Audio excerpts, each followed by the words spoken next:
Our only real trouble is if we get a lot of people calling in to say that our silence is more enjoyable than our talking.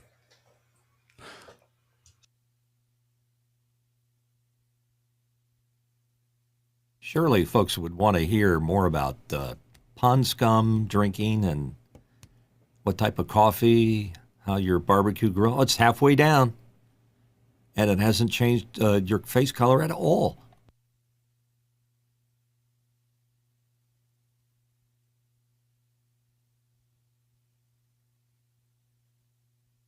I highly suggest trying it out. Mitchell, I put the link in the chat. You can get your own. Have it every day. And then I can virtually cheers you through the prompter. We can cheer each other across. I actually have some green stuff. But what's yours consist of? It consists of everything. I think they literally put everything in there and then throw some green to cover it all. But it has exactly the same consistency as your drink does. Chunks. Keep you out of that home for an extra decade or two. You know what? I'm looking forward to going into a home. I am too. I've told my friends they're all my same age, I ought to open up my own assisted living facility. I'll have the only one with a Zoom room at the foot of the bed. Assisted living with Zoom room. That sounds cool. Insert studio. You have someone come in and click for you. Unmute, please.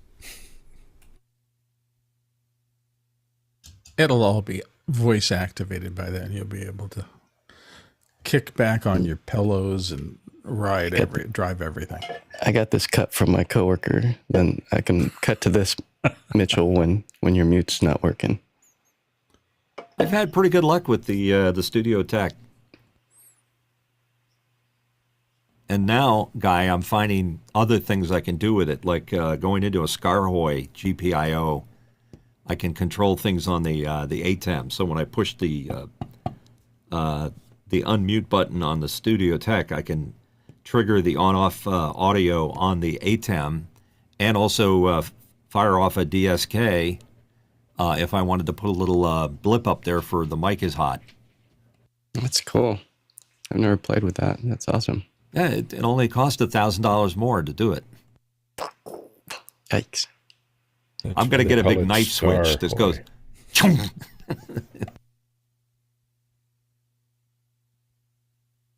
always think they named that company on Talk Like a Pirate Day. Scarhoy.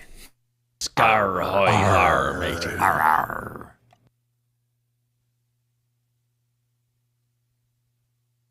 I think Bad Pirate is the most used voice accent on the planet. If it isn't, it should be. Absolutely. Well, what's a pirate's favorite letter? R. Arr. Nay, matey, it be the C. Could do the Count Drac from Sesame Street. Ha, ha, ha, ha. I believe you mean Count Von Count. Yes. I was watching Henson's funeral service the other day. Brilliant.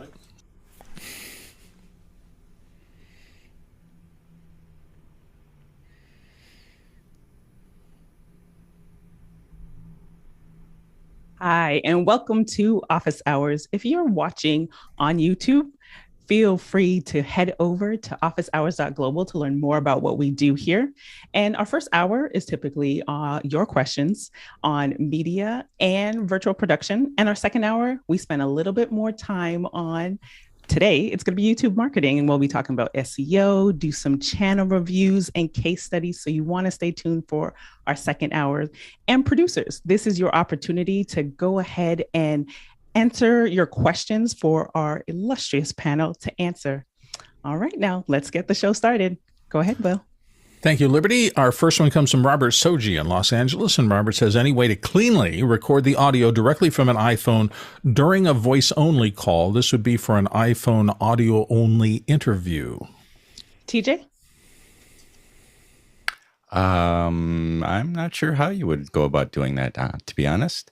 I believe I'm sorry, Jason or James. Alex might have Yes, Jason. I was on the an idea. wrong tab. Sorry about that. All right. There might be a clever way to do this. The way that I've done it in the past is using an app called Just Press Record on my Apple Watch with a speakerphone.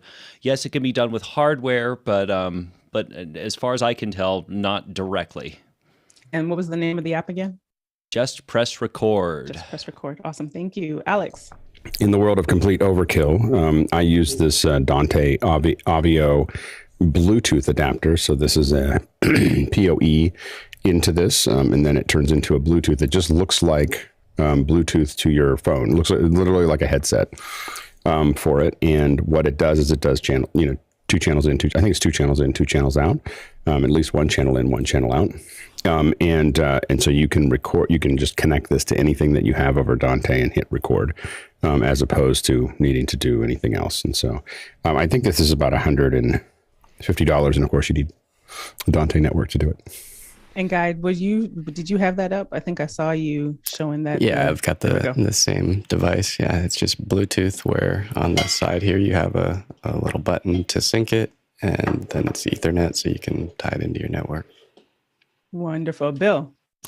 I have also hardware and software things. Occasionally, you'll find that the software easy stuff doesn't work because of restrictions in the FCC and in regulation about recording conversations. You can get in a little bit of difficulty. Normally, you can do it for yourself, but if you're using it for a production and you're going to put somebody else on the air, there's some restrictions on what you should and shouldn't do.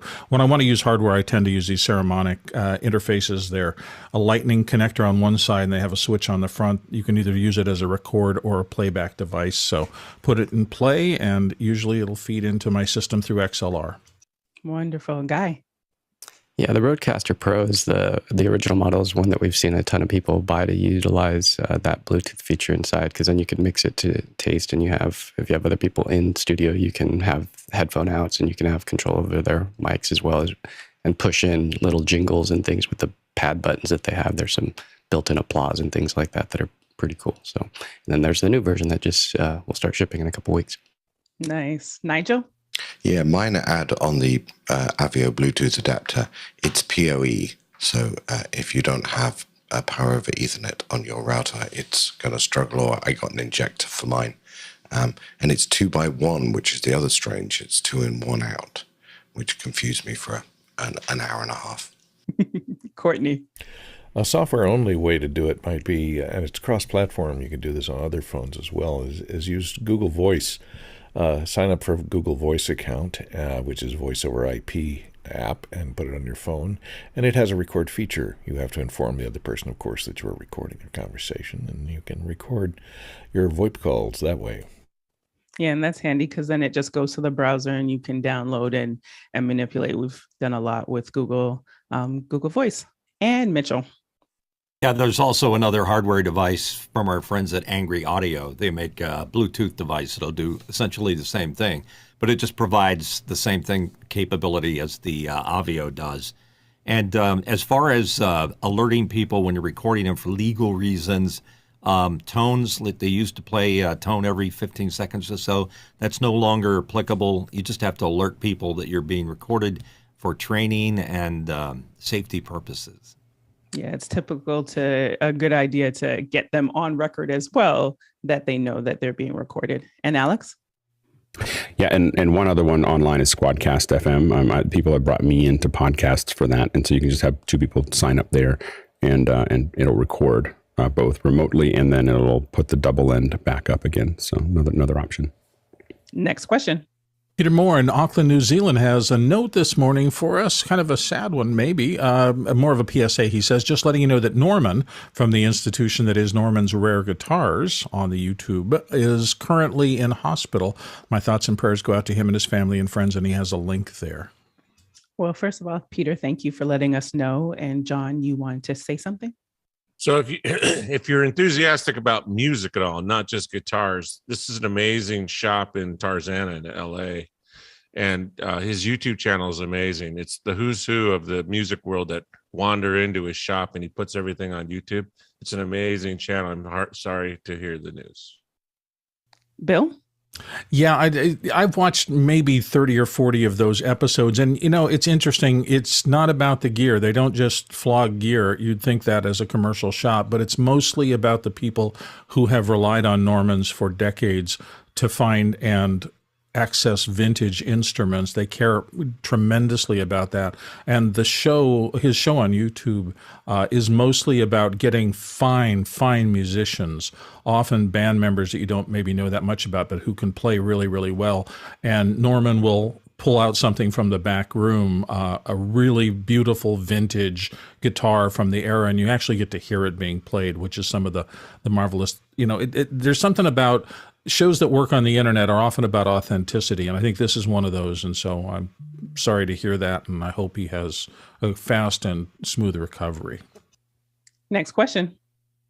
Next one comes to us from Liberty White in Atlanta. Has anyone heard about Breaker, the social media podcast app? And if so, what are your thoughts? I'll jump in here. It seemed like they were acquired by someone last year. Now, I just found that it was interesting because some of my connections on LinkedIn started to say that they're using Breaker. And again, it's a social platform. So just seeing how they're integrating it from a marketing standpoint. So I was just curious if anyone had physically got their hands on it and used it. Alex? What does it do that makes it different?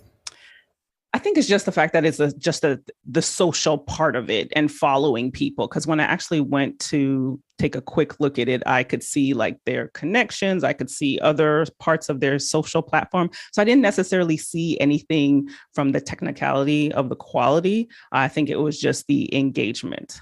So. All right. Next question. I think that all I was going to say is that I think that there is, so it's basically showing what other people, it looks like it's showing what other people are following. And I think that there is a kind of birds of a feather that a lot of folks have missed, is that I do want to know, I don't want to really, I find that I don't want to share necessarily every song that I'm listening to on Facebook, which seems to be what Spotify wants to do.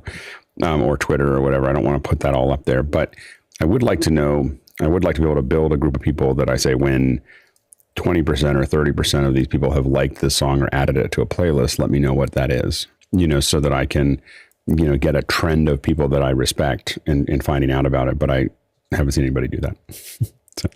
It'll be interesting to see where it goes. Next question. Guy Cochran's up next from the panel. And what's new with Zoom events networking and the ability to virtually meet fellow participants? And he's put a link there to the new release notes. John?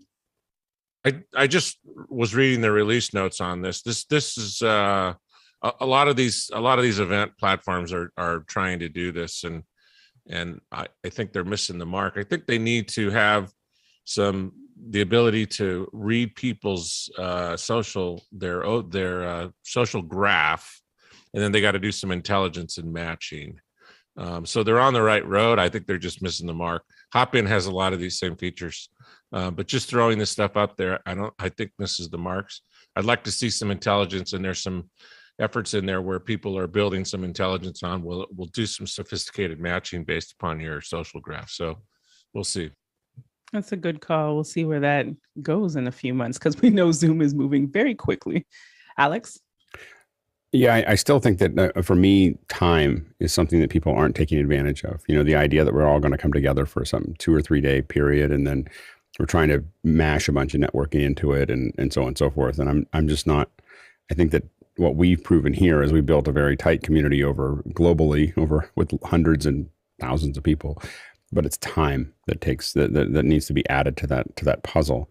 I think you get to know people a lot better over time than what happened over it. I look back, I think about this a lot when these questions come up occasionally, but I ponder them, for it.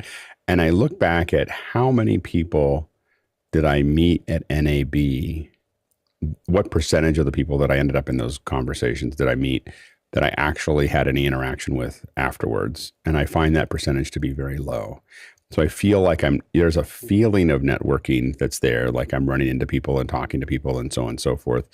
But I mean, I would say that very few people that I get excited to run into people that I know, but I already knew them. As far as networking goes, I find myself, and then I think I got to a point where I got overwhelmed by knowing lots of people, and everyone's asking if I'm going to NAB, and suddenly I have this huge schedule of people that I have that want to hang out, and then I found that to be overwhelming. So I went. I don't know.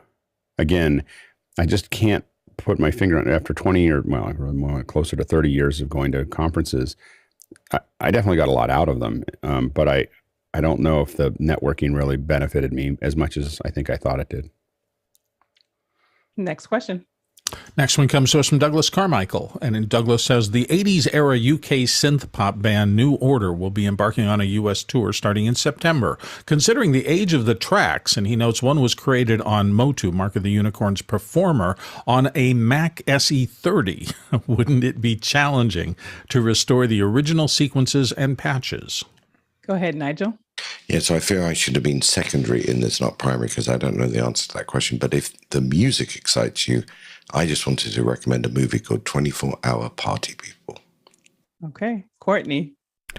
Well, Douglas, there's a lot of modern technology that lets you record loops and sample loops and repeat them. So those original sequences could be sampled and played back on a modern digital synthesizer as a loop. And also, there's lots of emulators of those old analog synths available for you on any Mac or PC that will do a really good job of emulating the sounds of those analog synths. Plus, they let you be able to save your setups and repeat and load them back in on a flash of a second. So for digital performing these days, I have a feeling that a lot of them, they may have a lot of those analog synths out there to play a lead on that are tuned to their exact sound for that authentic analog sound. But a lot of the background stuff and the secondary tracks are probably running on loops in the background or on emulators on a PC somewhere. Victor? Definitely a challenge for the band, but I can guarantee you that just like the vintage guitars, these musicians have held on to their vintage synthesizers. Overheim, OBXs, ARP 2600s, Prophet 5s. These were the kind of analog synths that the band was using back then to recreate that sound. I assure you that they probably still have those instruments, and they certainly have those sequences. But if not, as Courtney pointed out, you can get something like Arturia's V9 collection of soft synths, where you can emulate much of these old analog sounds and get very close to them, even if they don't have the exact emulator. For example, an EMU emulator, which is not part of that collection, but you can duplicate that with one of the other soft synths that Arturia is offering. That's just one example of many companies who do this. Alex? October 12th. At the Chase Center, just in case you're wondering. Now that I did a search while everyone else was answering.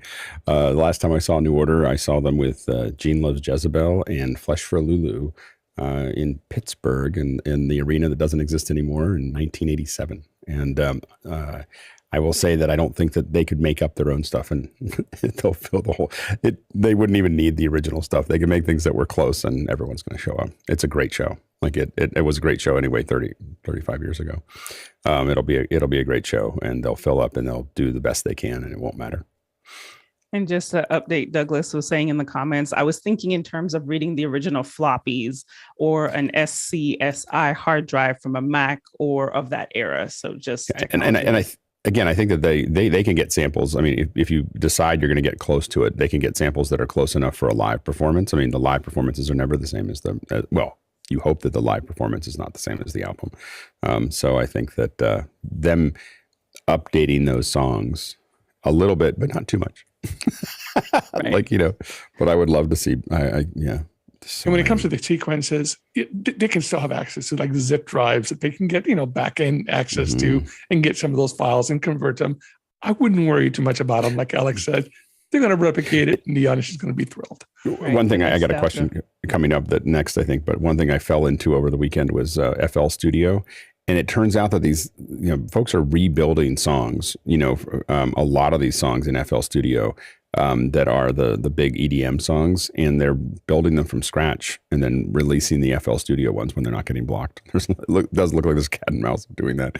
But, so definitely reproducing them very close can be done even today. Mitchell? Yeah, I agree with that. I mean, for example, a B3 Hammond organ, which never is in tune the same way twice, could be done in a synthesis and sample, and it will be in tune every time you hit it, which would be a plus over the way it used to, unless part of the song went out of tune, and that was part of the effect they're looking for. Or how about a Leslie? Let's see somebody try to haul a Leslie around these days. Trust me, Mitchell, the B3 emulators that are out there today can mimic all of the sounds, the hums coming out of the Leslie speakers, the out of tuneness. It's all built into these things that do physical modeling of the actual piece of equipment as it was in an analog state. And Bill. Well, somebody mentioned 3.5 floppies. They weren't floppies. These were the little plastic ones that 3M and other companies made during the middle of, I think, the 80s and 90s, back in the early days of computers. And I've been surprised. Some of my old library, if I put it into the external Apple 3.5 disk reader, will still read. Seems like they built them pretty solid, so I wouldn't give up on resurrecting some of your code. Now, whether you can find a machine that'll parse that code and run it is an entirely different thing, but the media might still be okay. And Alex. And I just want to point out, they're touring with Pet Shop Boys. Just letting you know. It's just, you don't want to miss the touring with the Pet Shop Boys, New Order, and the Pet Shop Boys. Just saying. Bringing back all of it. Oh, yeah. Courtney? And I might point out I have a Kurzweil K2000 that has a floppy drive built in, 3.5-inch floppy drive, and I still load sounds off my original floppies, and they still load in fine. This was the perfect day for Douglas to ask that question. Victor's here, our resident, one of our resident musicians. Next question. Alex Lindsay, whoever that is from Nevada, California, says, has anyone played with FL Studio? Just what he was talking about. Jason. I adore Fruity Loops Studio. It goes along the lines of Ableton as this insanely visual first mixing. I put a graphic in. It's the best way to think about it is if you know nothing at all about sequencing, like nothing at all, it'll walk you through building a chain. I'm sure you've seen this, and then how to sequence it, or how to take something large and filter it down and then turn that into a sequence and then step it through on a standard 808. It truly is impossibly visual first, which is, as far as I'm concerned, its very best attribute. Awesome. Alex. Yeah, I was watching we're doing a test with some EDM stuff later this week, and so I was kind of deep diving into it over the weekend to find some stuff, and I ended up on a Netflix thing of how did it get started or something like that, which is all about EDM, and you kept on seeing this interface that I hadn't seen before, and so while I was looking for stuff, suddenly I ran across that it was FL Studio, and so I opened it up and started down. It's got tons and tons of samples that you can open up and look at how it's all put together. And I was like, how have I not seen this before? So it's pretty slick. Victor. Yeah, you're going to see a lot on Fruity Loops. I agree with Jason. It's very visual. It's very easy to use. And they've come such a long way in the last 5 years, especially on the Mac. But, I would definitely look at Ableton and Fruity Loops at the same time. You're going to make an investment and see where you want to put your money and what your other direction is in a more traditional interface and recording. Because Fruity Loops, in my opinion, is not as flexible as Ableton in that particular idiom. So you might want to take a look and spend your money where it best suits your learning style. If you're a visual learner, if you're someone who likes to just simply play with gadget 1, attaching it to gadget 2, I think Fruity Loops is a better interface for you. So look at what type of learner you are and pick the right tool for what you're trying to do musically. Excellent advice. Jason.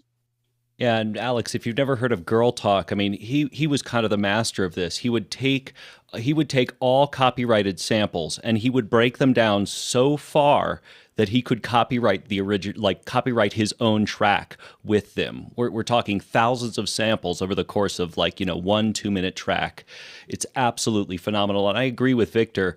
Vici, for example, very famously used Ableton and, was essentially mixing entire sets and then using Ableton to do the stacking live. I think the Ableton's live component is much better. Fruity Loops production is Yeah, it is a master MIDI sequencer, and it's impossible to misunderstand, which is truly an accomplishment. And Alex. Yeah, it feels like Ableton's much more of an open area for like live performance of music, whereas this is, FL Studio seems to be more, from my, over the weekend, my deep dive into it, feels more like a, I can move very fast and go from not having anything to having a really useful thing. I was, again, watching Martin Garrix's, just muscling through something that was kind of amazing to watch. So anyway, so I think that it's we'll probably try to bring them on or something, because it just looks like such a fascinating piece. We need to get the guys from Ableton on as well. So that'd be awesome. Next question.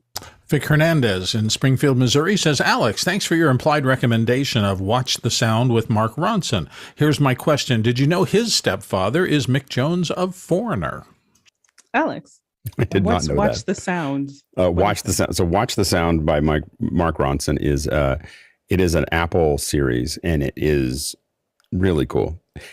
It feels like they had about enough content for 75% of the show, so it was like it stretched out just a little bit, little loose. But outside of that, I've never seen. It's basically you've never seen Apple money thrown at explaining loops or distort. Like literally, there's a whole show just called Distortion, and there's one that's all called Reverb, and there's another one just it digs into these things relatively deeply. Again, probably.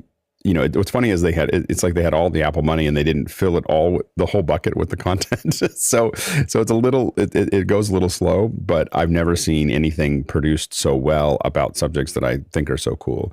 And so there's I think This Is Pop on Netflix, and what was it? What was the, Auto-tune was amazing. Yeah, there's Auto-tune. It gives you the history of Auto-tune. I mean, the big ones for watching behind the scenes are, is it just?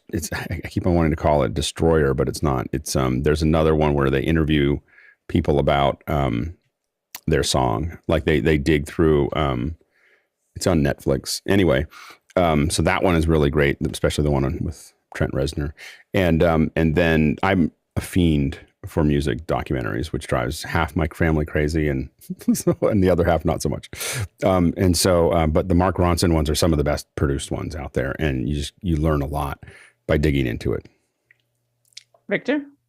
Yeah, I'm going to echo what these folks are saying. Mark is an incredibly talented producer who knows how to break down subjects that all of us can grasp. And I think that's what this show does best. It breaks it down to that level where the masses can get, oh, I know what auto-tune is now, or, oh, I know what distortion is.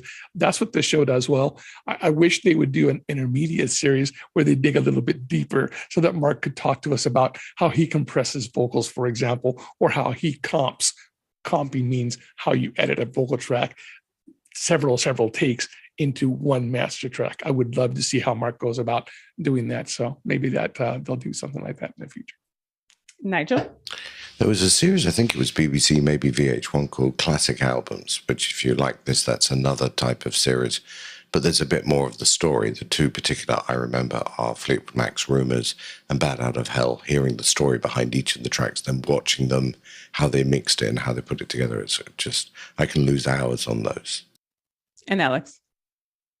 Yeah, he does allude to the fact that he grew up in a musical family. And I think the thing that makes him different than everyone else is, he knows everybody. Like, you're very clear that he grew up in royalty and music royalty. I didn't know it was Mick Jones, to be honest, but you knew that he grew up in royalty, and also that he is totally immersed in it. Like, he has been in the studio for as long as he can remember. And you just get that he just has a knowledge or just a basis of understanding of what he's listening to and looking at that is profound. If you haven't seen it, watch the sound on the app on Apple TV Plus. I would highly recommend taking this afternoon and just spending 6 hours or 4 hours just watching it. It's really good. Next question.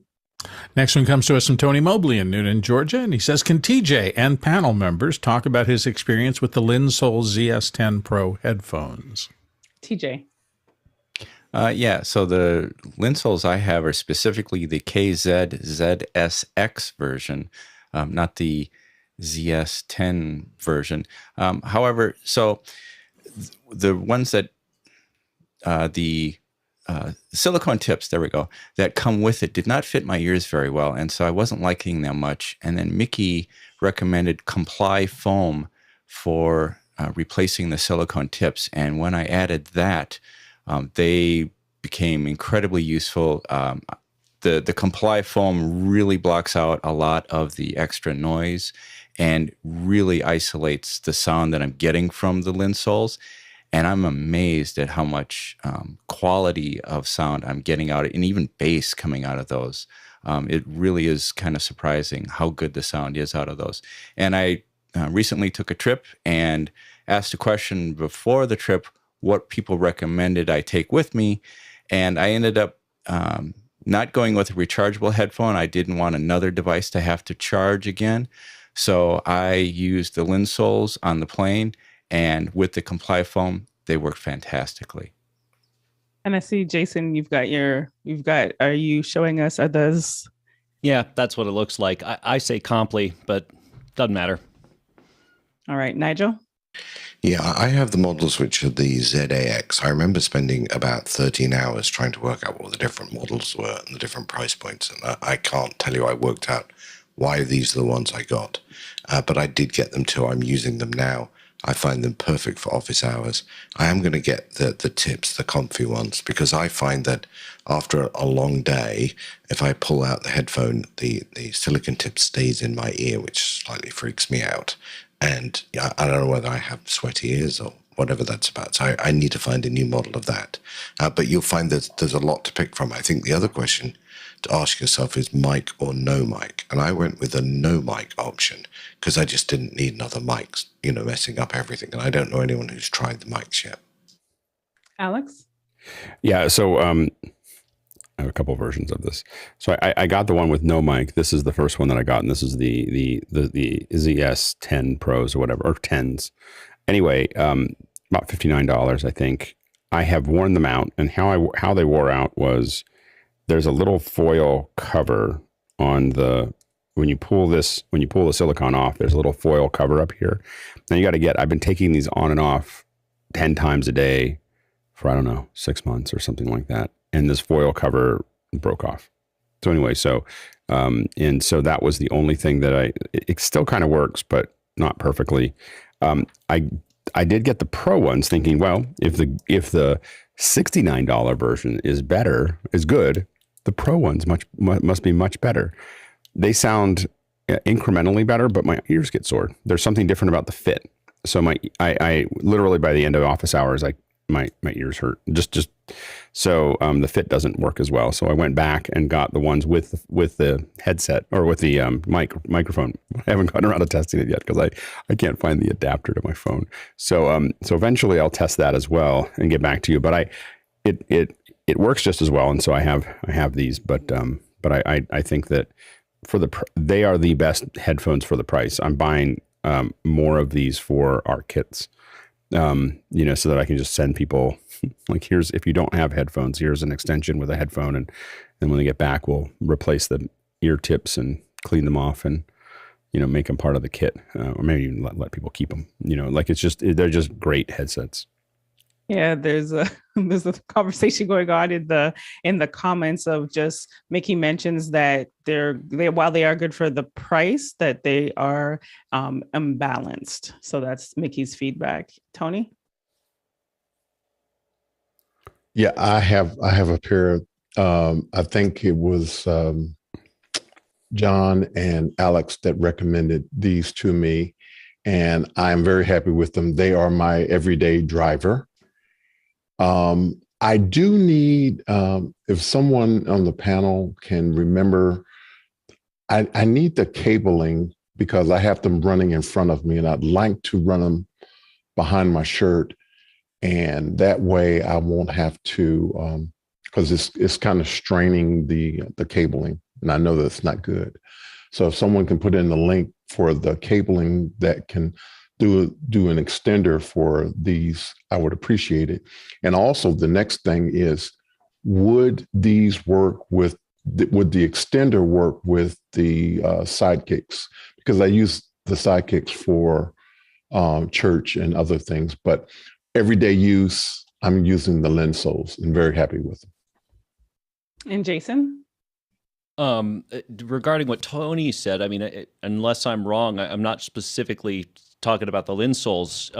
It should just be an 1/8-inch stereo, right? Just a TRS extension. And Tony, to answer your question, that should work with anything. If you're talking about like, the bendy part that allows you to get behind your ear, that's going to be its own connection. If you just need more slack, then yeah, any sort of extension will work. Alex, I'm wondering what you think about the Ultimate ears, their little goo thing. They're, the blue that'll expand into your ears. Have you played with those? I have. So Nigel and I did it together. I love them. The report I've been given by Shannon is that the microphone is not as good as the Apple AirPod Pros. So the microphone is not. So I unfortunately can't wear them all the time. I find that they are much more comfortable than the Apple. They feel like they're really in your ear. They don't move around at all. And unfortunately, the mic is their failing point in the sense that I wear them now when I'm going to listen to stuff a lot. Like, so when I'm working outside and I want to listen to something, I'm going to listen to it with the Ultimate ears. And I can take the occasional phone call, but I've learned not to take meetings with it because so if I'm going to take meetings on the road or whatever, I'm going to go back to the AirPod Pros. The one thing I was going to say that Mickey had pointed out, these are unbalanced. I will say that I only use these headsets for, I did them to specifically replace my use of the Bumblebees. And the reason for that is that I felt like I was wearing the Bumblebees out and they're expensive. And I was using them every single day. And the really thin thread, these ones, what I've learned to do is twist them. So I twist them up instead of pulling them back. I twist them up pretty tight, and then they sit around me. So that way you stopped seeing all the cables doing that. You really can't do that with the Bumblebees. You can't twist them like that all the time. They're just the little thread. Thread is great. No, so for broadcast, I still am using the Bumblebees because they look nicer. The detail in these is way higher than the Bumblebees, and they are, and again, they're more robust. And if I break them, I use them all the time. And by breaking, I mean filling them with earwax and doing all the other things that happen when you use them every day. They're only $59, not $350 or whatever. So I still think the Bumblebees are some of the best, like on air, earpieces that you can get, and I still use them for that. But on a day-to-day basis, I'm using these. And Tony, A. Mitchell says any 3.5 millimeter jack to a 3.5 plug cable, cables of 1 to 2 meters will extend the headphones cable quite a bit around your desk. So that might be helpful. And as a note, I have a TRRS, for this one because it's got a microphone and it's going into a U-green 3-foot extender with a braided cable, and it works great. Nigel. I was just going to ditto probably everything that Alex just said. In terms of the Ultimate ears, they are the most comfortable, but the sound is terrible on the microphone. But I actually forget I have them in there, just fitted so well. The answer is obviously is the extension cable, as everyone said. Or if you want to go for the high-tech, more expensive version, then I have the Rode Go 2. And what I like about the Rode Go 2 is I actually have the talkback system we use on one machine, and I'm listening to another machine. So I actually have two different sources, and because there are two different transmitters, they feed to a single receiver in the back of these things. Oh, that's an ninja. And John.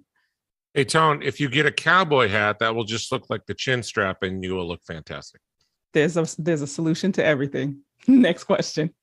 Next question comes from Douglas Carmichael. He says, a college journalism professor had students publish an issue, and I believe it's of maybe their paper, without computers at all. Do you think going retro can still have value as part of a curriculum, even with our state of rapid change? Courtney. Well, for all you doomsday preppers, yeah, if there's an EMP bomb set off somewhere and it kills all electronic hardware, what I would do is I'd go over to Tom Hanks' house and borrow one of his typewriters and go dig out a mimeograph machine from the dump and a staple gun, and then you have your own social media site with the mimeograph machine, the typewriter, and the staple gun to post those things on telephone poles that aren't going to be used for anything in the future. Then you're golden. Yeah, Mitchell?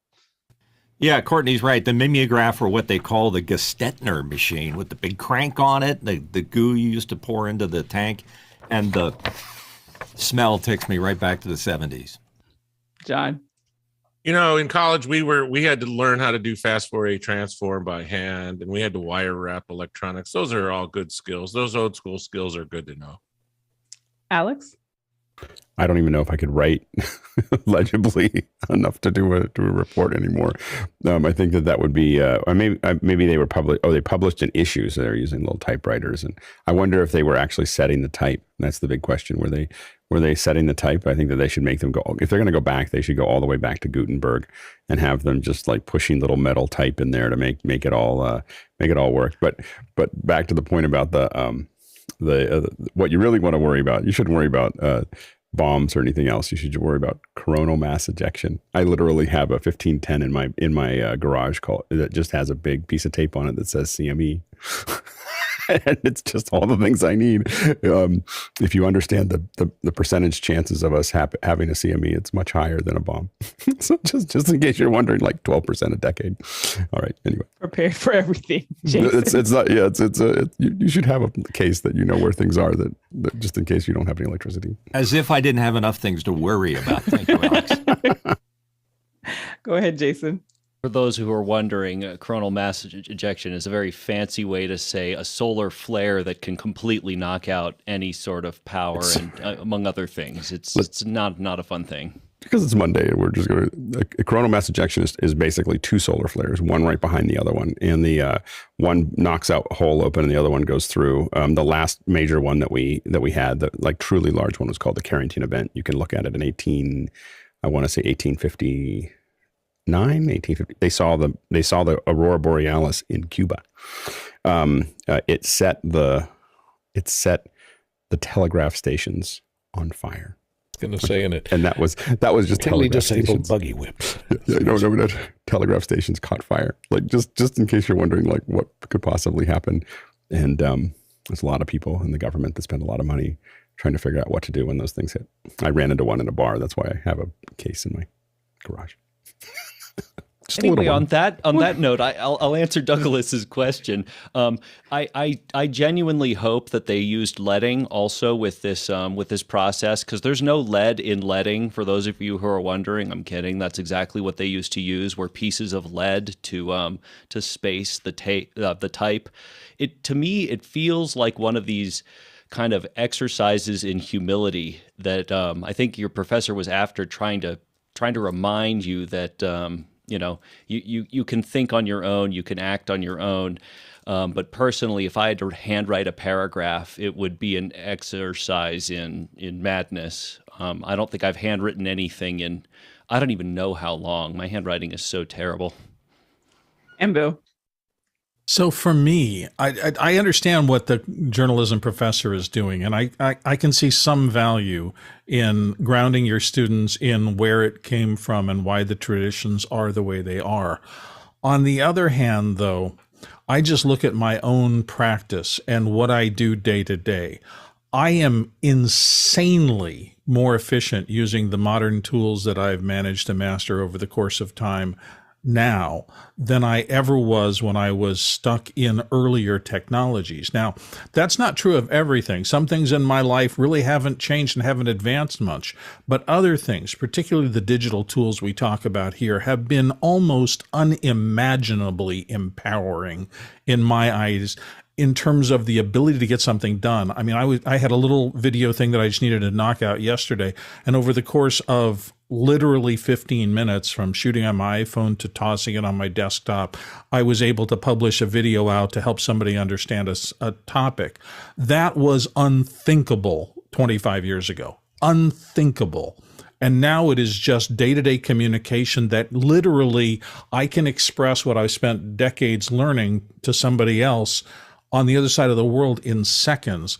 The efficiency boost we've gotten from this new stuff tells me that while it's fine to look at the past, don't hold on to it too much.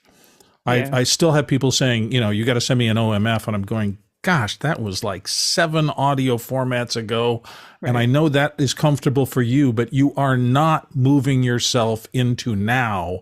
And you are certainly not setting yourself up for the future. And if you don't, beware, because things are going to move past you and you're going to get stuck. Right. Alex, real quick. I also do think that it does give you respect for what you have. When you have that, it's easy to get caught up in it. We had someone complain one time about After Effects being really slow, and then at ILM, and John Knoll was kind enough to explain how the formation of X-wings were comped over 14 passes of film, and how it wasn't perfect. There was still some matte lines and scratches, but if they did it any further, they'd have to start from scratch again. We really liked After Effects after that. And Nigel? Someone once told me it's okay to look back, but it's rude to stare. Oh. There you go. There it is. Love it. That's a great one. Oh, that's good. For the win. Yeah. Mic drop. Next question. Moving on. The next question comes to us from Douglas Carmichael again. Courtney has mentioned film soundtracks as a source of inspiration for linking musical concepts to emotions and ideas. Would there be any royalty-free sources of video that could be used to practice scoring? Courtney? Well, there are. Of course, if you're just going to practice, you can use copyrighted material. It's pretty good for doing that, as long as you're not going to post it somewhere for a bunch of other people to see. And even if you do, technically under the Copyright Act, fair use, that's be fair use for educational purposes or for instructional purposes. That's fair use. However, the bots on YouTube and Vimeo may yank you off anyway. But if you are looking for a royalty-free stuff, look on Wikipedia has a list. And there's 3 separate volumes here of super list of motion pictures in U.S. public domain from 1894 to 1939 in Volume 1, from 40 to 49 in Volume 2, and from 50 to 59 in Volume 3. Because after 59, the people in Congress, and aided by the people at Walt Disney Company, managed to extend copyrights and automatically renew them after that period of time. So you'll find less of contemporary motion pictures that were released in public domain. But that list will get you started in a large number of motion pictures. And another thing that you might want to practice with is listen to some of the early Warner Brothers cartoons, because Carl Stalling scored all those Warner Brothers cartoons and was a brilliant scoring musician.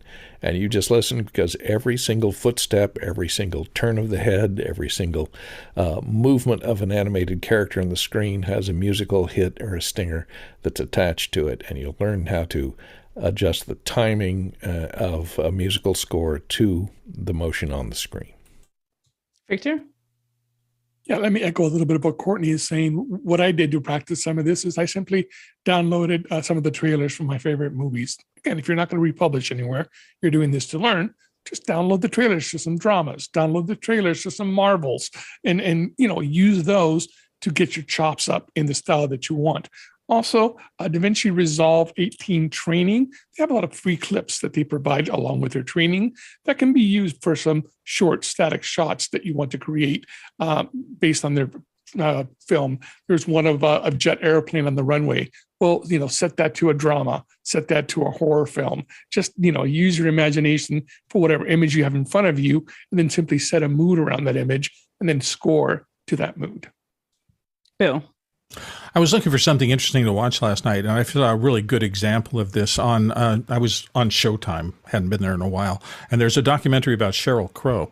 And one of the last things she does is she's talking about her huge hit, If It Makes You Happy. And she mentioned how long it takes in the buildup of that song for it to finally get to the hook. And she made the note that really the song is in 2 big parts, and that in audiences, ever since that became a hit, they enjoy and they clap to the moment where the hook comes in, where that chorus hits, and then people leap up and cheer. And it was a great example of how structure, how orchestration and everything else goes into making emotional moments.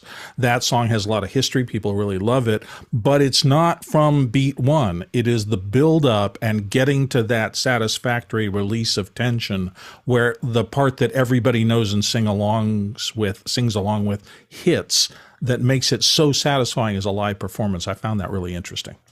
And Jason.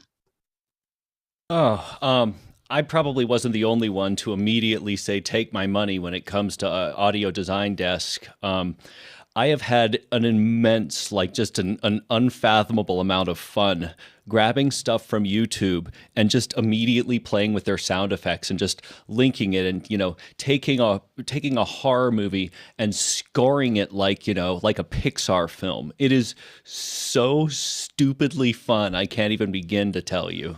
So yeah, I would definitely start there. It will suck them directly from YouTube if you want to. You don't need to use Downy or any other app. Next question. Go ahead. Sorry, just one more quick creating thing. Go to Discord and ask this community. We have a lot of filmmakers here who probably have sample footage that they'd be willing to share. I understand that when you want to create something and score to something, you want to show it off. Well, do that, but do it in a kind of a semi-private place. If you're going to do that with big trailers and stuff, you won't get away with it in YouTube or someplace like that. Good call, Victor. Next question. Mitchell Hill in Wilmington, Delaware says, we were talking before the show about creating a multi-tenant living space for office hours panelists, retired panelists, perhaps in Las Vegas. We could call it Office House. Do I smell a reality show coming? Right, Alex. I don't know if I do it in Vegas, but Nevada is probably the best place to do that because of some of the laws that they've been rolling out, allowing large organizations to have more control over their community structure. All I can say is that I've been tracking it very closely. Mitchell. Yeah, Office House. I mean, it sounds like a movie that was done in the 70s. Yeah, we could have Bluto and all those guys go on road trips. We could have a toga day. That's toga. Yeah, we could do all those things. I don't think you want to go to Office House. I think we used to have Pixcore used to have what we call the Pixcore Flop House, which was literally like a house that we had near the office that when people came in to visit, we just put them in a bedroom. Like, here's a bedroom, here's a whole house. It was good. I mean, it wasn't for the partners, but it was like for people who were working with us, and it was fun. But I would think just think of Office House City.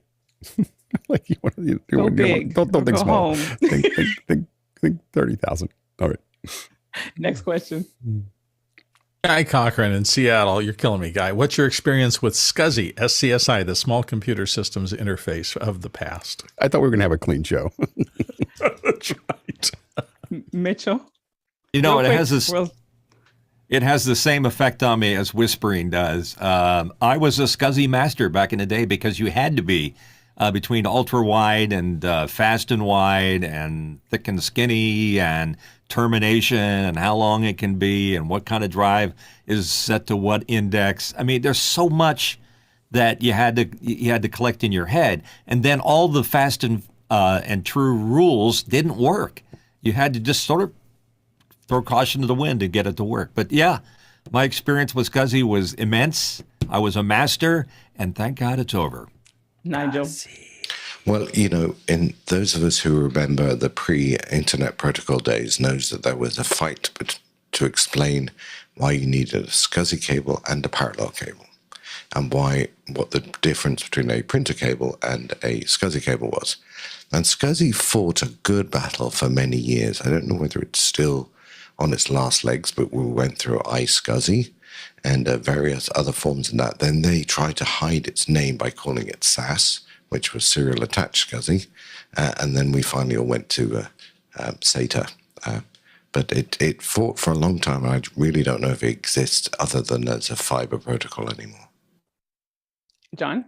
It's really ironic you said that. I was cleaning up my storeroom yesterday and opened up a box of old SCSI cables. I threw all the old drives away, but the old drives that I had the dip switches on them where you had to set 0 through 7 on the SCSI drives in order to get them work. And if you didn't have a terminator, it didn't work, right? Guy. Speaking of SCSI terminators, there you go. There's your flashback for the day right there. SCSI Nice. Terminator. So back in the 90s, I dealt with a lot of these things with iOmega Jazz drives. You guys may remember those, and SideQuest drives and Bernoulli's. I was working at a service bureau, and that's how Nordstrom and Microsoft and a lot of these guys would pass files to us. 44 megabyte SideQuest drives, Bernoulli's, iOmega Jazz, and zip drives. Yeah, a lot of storage back in those days came over SCSI. Bill? Guy, if you'd let that picture on for another 3 seconds, my hand would have started shaking. SCSI was the bane of me for the early part of my career, and God bless it. I remember the day that I realized that it was going to have to go was the day that I had two absolutely identical, I think it was 3-meter SCSI cables between two of my drives. If I put cable A first and cable B second, the whole thing worked. But if I put cable B first and cable A second, now these were two absolutely identical cables, same manufacturer, bought at the same time, same specs and everything. One way it worked and one way it didn't. It used to drive me insane. And Courtney. Yeah, I was going to mention the Terminators, which Guy did. You always had to put them on the last thing in the daisy chain. And the problem is all those SCSI connectors were put on a lot of times with press-on onto a ribbon cable, and you'd line the ribbon cable up, and then you'd press it on with a type of press that attaches the ribbon cables, and they had little things that cut through the ribbon cable, and so it made contact. And half the time, one or two of the connectors wouldn't make a good contact, and that would ruin your SCSI cable, and you'd have an impossible task of trying to figure out which ones were good and which ones were bad. And if you moved them a certain way, they'd go bad. Teflon was magic on the cables. Teflon cables. Thank you. Next question. Hasma Gajar, friend in Cape Town, says, more of a comment. I'm listening to the show on the Mukana audio from here in Mauritius. It looks like Mauritius. What a thrill. So cool that you're on, Hasma. Mauritius? Alex. Cool. Mauritius. So, yeah, it's a little island off the east coast of Africa. We're not a little island, relatively large compared to the Seychelles, which is a large collection of islands slightly north. Hopefully this is a preview of what we're working on this year, of making sure that people can get to it anywhere. Awesome. TJ. Real quick, Hasmukh was in yesterday checking on the meters before the show, and the scene where he was at with the sunset behind him and the palm trees and the beach was amazing. Oh, John. You're on vacation, Hasmukh. I'm going to tell your wife you're listening to Office Hour. Next question. Hey, wait a second. Can we move the Office Hours retirement home there? Right. Oh, yeah. David Barton in Memphis, Tennessee is up next. Anyone else experiencing the audio stopping when listening through Mukana on mobile? I have to reload the page, and he's on an iPhone 11 on Wi-Fi. Alex? Yeah, the web version of listening of Mukana is fragile, when it comes to listening to the audio, especially over Wi-Fi. So you'll find that it will be more stable over cellular. It won't break up as much. As soon as it stops for just a little bit of a pause, you'll have to restart it. We are definitely working on a solution. We hope to roll it into beta in the next couple of weeks. It's a dedicated app. So stay tuned. Next question. Daniel Ferguson in Thousand Oaks, California says, my dual drive dock occasionally resonates with buzz or hum that transmits and amplifies through my desk. It is sitting on a foam pad, but to no avail. Any recommendations for vibration dampening? Jason? Absolutely. This has been kind of the bane of my existence over the years. Of course, what that means is that the vibration is just picking up the harmonic in your desk, and it's vibrating it in a way that is kind of getting progressively worse. The solution is in Mukana. I've did a lot of research on this. There's a company called Isolate It, and they use this product called suburethane, which is a combination of rubber and polyurethane, and it is unbelievable sound dampening. You can buy it in any size and in, kind of hemispherical, self-adhesive things. And I've used this just so many ways. It's powerful enough, for example, that you can isolate a washing machine that is, vibrating. It is powerful enough to truly sonically isolate that. So yeah, take a look at the links in Mukana. Alex? And if you want to do it with a little style, you can get one of these. These are mouse pads that have neoprene, but they look like carpets. You have a little carpet sitting underneath your drive, and you'll find that it drops it dramatically. I used to have one under one of the drives that I had here, and almost all the vibration went away. Just enough to do that. And I think I actually had a piece of neoprene underneath it, and then I put that on it, and it just looked like it was sitting on a carpet. And everyone asked questions about it, but it was fun. And TJ. One of our members here had a similar thing happening to them. Their multi-unit drive was on their desk, and it was causing the noise assist on their Mix Pre to freak out because it was picking up the low vibrations and was canceling the low vibrations on them. So if you're having weird audio, just something to keep an ear out for. Thank you. Next question. This one comes from Darren Cirillo in Dallas, Texas. And the ask is, I asked a question during yesterday's office hours. As luck would have it, my wife came into the room to ask me a question just as you guys were answering mine. Would you be offended if I reposted the question today? At all. Alex. Although we may run out of time today, feel free to ask it another day. I think we're near the top of the hour here. You're more than welcome to ask things a second time. And Sunday is usually a better time to ask philosophical questions, as opposed, because we don't record, than technical questions that you might want to refer to later. But you're more than welcome to do that. And obviously, this has proven that what you should do is find a room where you can put something over your eyes with headset, and a big sign that says, "I'm listening to office hours. Please don't interrupt." do not disturb. Do not disturb. I think obviously you run into that you need to be a little bit more focused. That's all. A little more intentional. Next question. Next one comes from our friend Tony Mobley in Noonan, Georgia. I just want to thank the Office Hours community for, on Wednesday, 50 episodes of Conversations with Tony Mobley. Any suggestions for the next 50? And he notes June 1st, 2022. Alex. How far have you scheduled, Tony? The Office Hours community primarily is taking up the month of June. So, nice. So it is the community. Right. I was thinking that we might consider taking July 4th week off, mm-hmm. and give we've kind of the team that's providing Conversation with Tony Mobley has gotten a little bit small, and I wanted to give them some time off. I do have, and I guess I can say this, I have, Oliver has reached out to me, Mimo Live, that he wants to be on Conversation with Tony Mobley. Oh, that's great. So I'm looking at having him probably in the middle of July. That's great. But it's been a great journey. I think Tony, stay tuned, because you're part of the YouTube marketing. So we're gonna dive into your channel a little bit. So yeah, Alex. Excellent. No, I don't have anything else to say. Okay, sorry. No, let me say this, Liberty. I want to say thank you so much, community.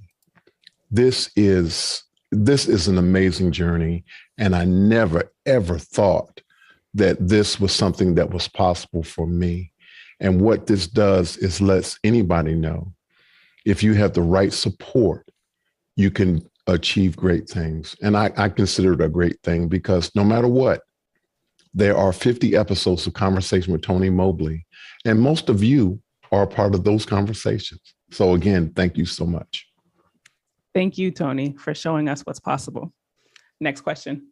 Next one comes to us from Douglas Carmichael, and he says, Alex, you mentioned that people have used FL Studio to recreate popular tracks by ear. What apps would you recommend for developing ear training skills? I've seen Better Ears, and he has a link there, on the app stores. Alex?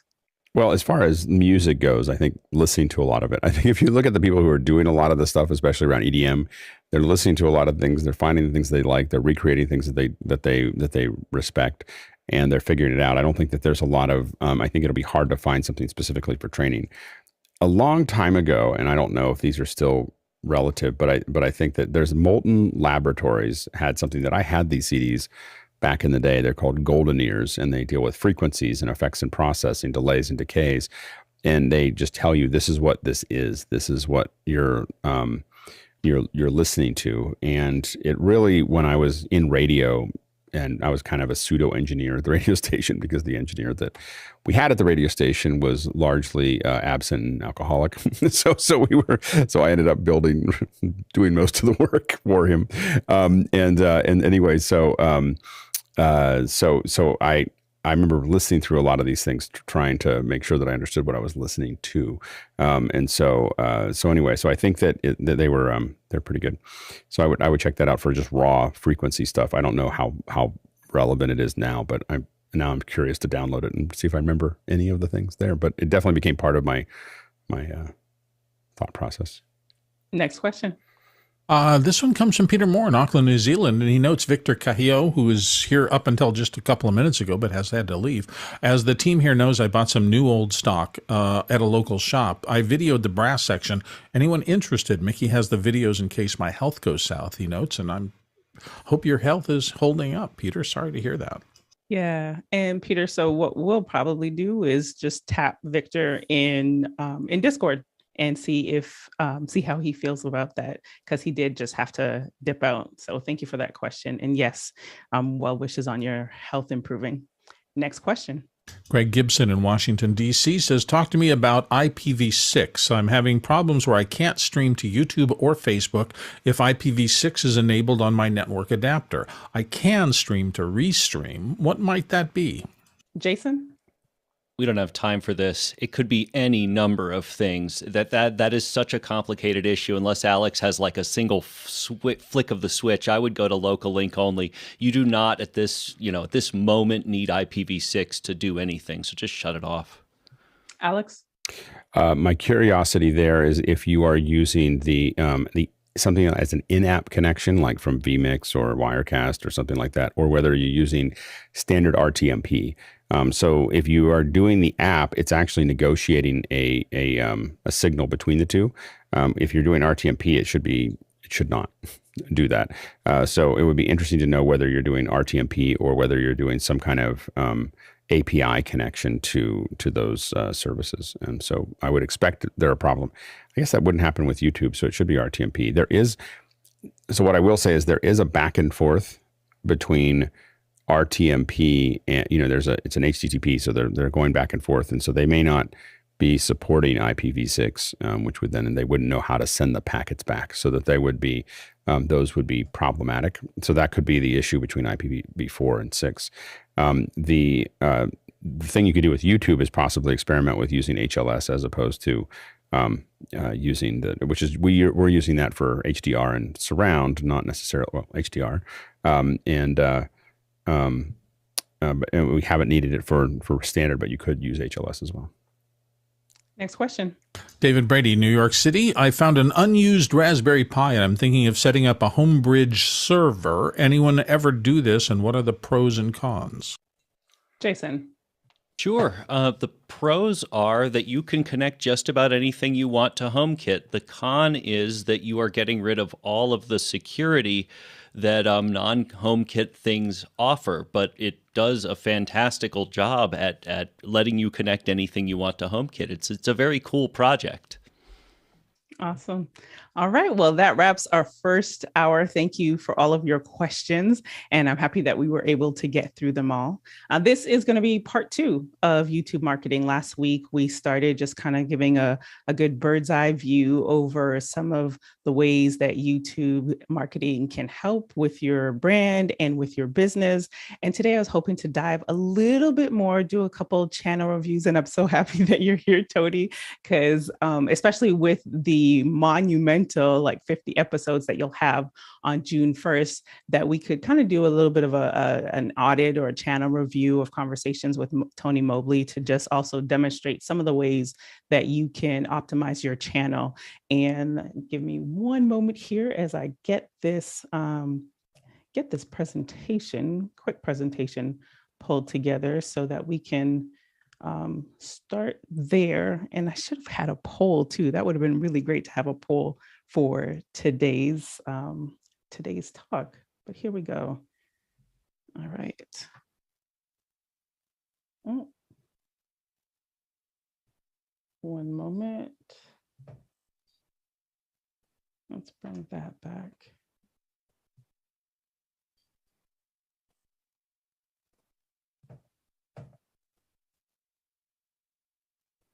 All right, there we go. All right, so this is just a quick recap of just even when a lot of times people think of, okay, YouTube marketing and YouTube and it's overwhelming. But as we mentioned the last time, that YouTube is the #2 search engine in the entire world. And when you think about the products and the services that you have, customers, and this is data from HubSpot, that customers are 4 times more likely to watch video than they are to actually read. So whether that be that there's a product that you're trying to demonstrate, maybe, especially we always say that if you have a complex idea, instead of writing that out, not to say you don't have that written somewhere, whether it be a blog or whether it be a white paper, yes, you can still do that. But if you're able to put it in video format, that you'll definitely have better results.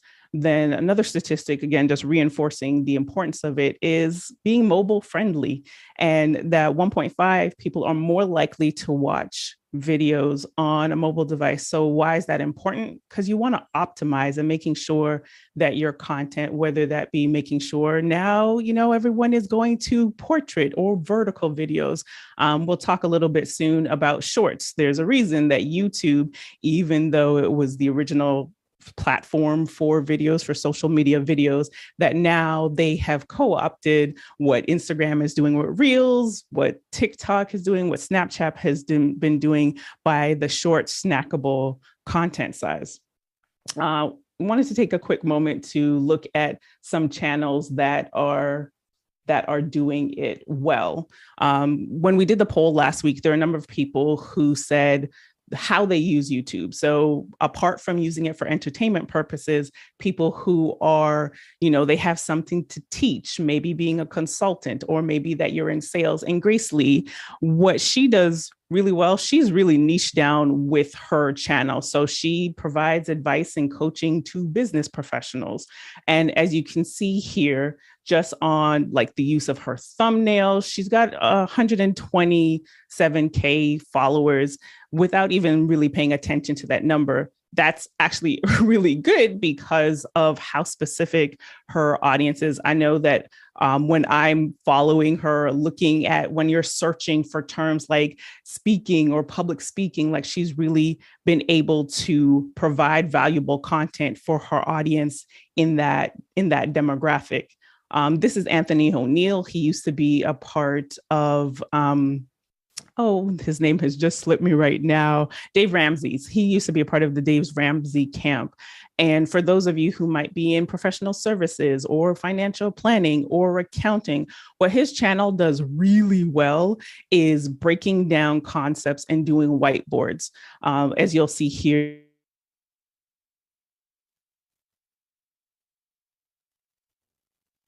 Oh, did we lose Liberty?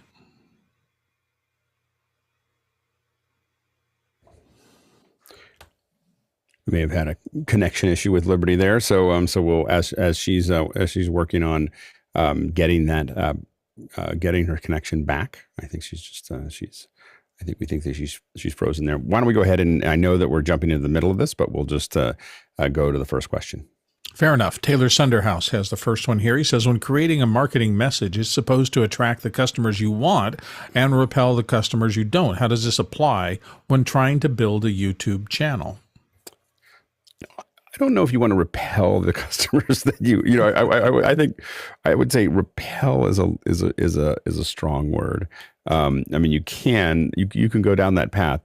I think that part of it is being I think what I would rephrase there is that part of it is being somewhat fearless about saying who you really are, and not being the one thing that I think that social media tends to benefit are people who have a very specific set of beliefs and structures and how they want to talk about things that are kind of middle of the road, trying to be something to everybody, tends not to do very well, at least in my experience. It's something that people can go and have a clear expectation of what they're getting there. Go ahead, Bill. Well, and you've said a couple of times, Alex, that maybe the customers that you don't want brushes up against things like troll suppression and keeping away the people who are toxic to whatever you're trying to do. It's less with videos that you post on the net, but we've all run across those circumstances where people, you just rub a certain number of people the wrong way, and so they leave comment after comment after comment trying to pick apart everything you're doing, which I think really suppresses the desire of people who are new to this, who are looking for validation about what they're going to say in response to you. And makes them feel negative about your channel. Oh, Liberty's back. Excellent. I'm back. I guess it was just too powerful of a talk and what I was going to share. So it just decided, but we'll keep. And if you can get your number back on too, that way the system knows where you're at. Oh, yes. I shall do that. You're not just a number, but your number is important. Got it. Yes. I'll get that straight here. Now I know what it feels like. I know others to have a catastrophic error.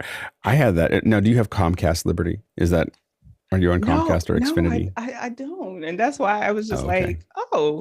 So that I know that's rough for me to pick out someone, but there was a whole bunch of us that have had a series of dropouts that were unexpected and almost all of us have been on Xfinity or Comcast, and so we've been all wondering if they're doing some kind of weird upgrade. Are you ready to take it over, Liberty?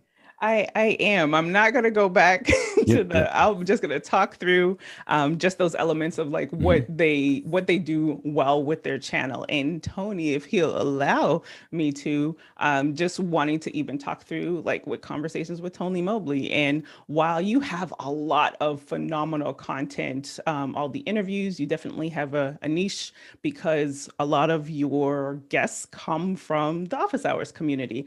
But I do remember some time ago that between you and Talak, we're just thinking about like, now how do we take it to that next level of getting and reaching other users? And this is where something like shorts could work really well for you, because shorts, first of all, there's no restrictions per se on how many followers you need to have how many subscribers you need to have on your account or anything like that. And it's discoverable. So I was looking through in prepping, looking through your channel and even looking for sound bites that, would work really well in demonstrating, well, what's this channel about? Because since you are looking to grow your audience, this is where discoverability, like the top of the funnel, in just getting a mass amount of people until you get down to, your ideal target audience. And so I know that you also do a lot of videos, like I guess the preview videos that you do, those could be done as shorts and just putting it into your timeline. And that's something that is you can make sure that it's mobile friendly, put some captions on it as well so that you have some accessibility, because not everyone is, most people are not necessarily listening. It actually is an active action for people to actually like click to hear what you're saying. They'll read it more so than not. So just some of those preliminary types of ways to optimize. Also, I noticed, and Tony, if you're okay with this, that just even some of your channel art, like your thumbnails do have, who's going to be on there. So it shows your face and it shows your guest face. But as I previously shown, and I can maybe put some of these thumbnails in Discord, the thumbnail is like the gold mine between their title and your thumbnail. That's what gets people like, do I really want to spend that effort is this going to be a good use of my time by clicking through to attempt to listen to this? So a recommendation would be, with your thumbnails, what can you extract? So while you have it as a preview for the show coming up, what can you extract from the thumbnail that would get people to listen to? So last week you had Dr. Morris, Mukana Morris on. So maybe like get into the discover how to be a part of the metaverse. Some of those keywords that would help when people are searching, and that brings them, because this is where Conversations with Tony Mobley becomes the authority because of the guests that you have on, just as a preliminary way of thinking through that. So I'll give you a second to answer that. Just even like the channel art, I see you do have playlists, and there you've had enough guests that if you were to have, here's editing, or here are, political figures or community activists in just ways, again, it's all about searchability and making it really easy for your audience, to use. And I will feel free to respond to that. So I would say that my guests have been, as we all know, primarily office hours family members, and I mean that family members. It's been conversations around video production, and then I would say the second category that my conversations have been education related. So video production and education have been the primary conversations that I've had on Conversation with Tony Mobley.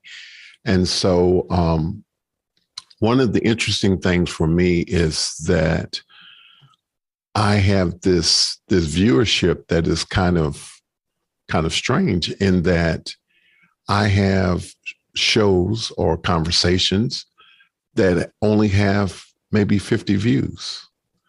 And then I have shows that have 4K. And I have everything in between. And so it's an interesting thing. As far as the thumbnails, they are a product of Mr. Ken Jordan for the most part.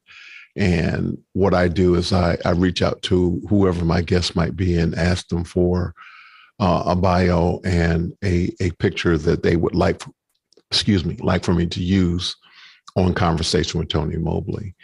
And so based on that, I share that with Ken, and the team will load it for Conversation with Tony Mobley. And that's kind of how things have done. As far as shorts are concerned, we have never really explored that opportunity. I've done a few kind of somewhat promotion on Facebook and LinkedIn. My engagement primarily is on LinkedIn. I have not really gotten a lot of good results with Facebook, but LinkedIn, I do get a lot of comments, a lot of sharing, a lot of engagement. So my leaning at this point is toward more of LinkedIn, which is ironic because I have more people that I know on Facebook, but LinkedIn is more responsive.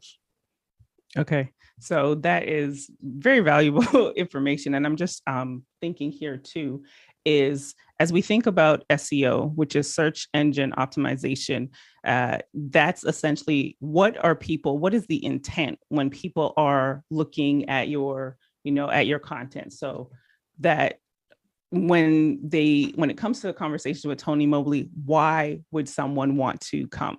Why would they want to listen?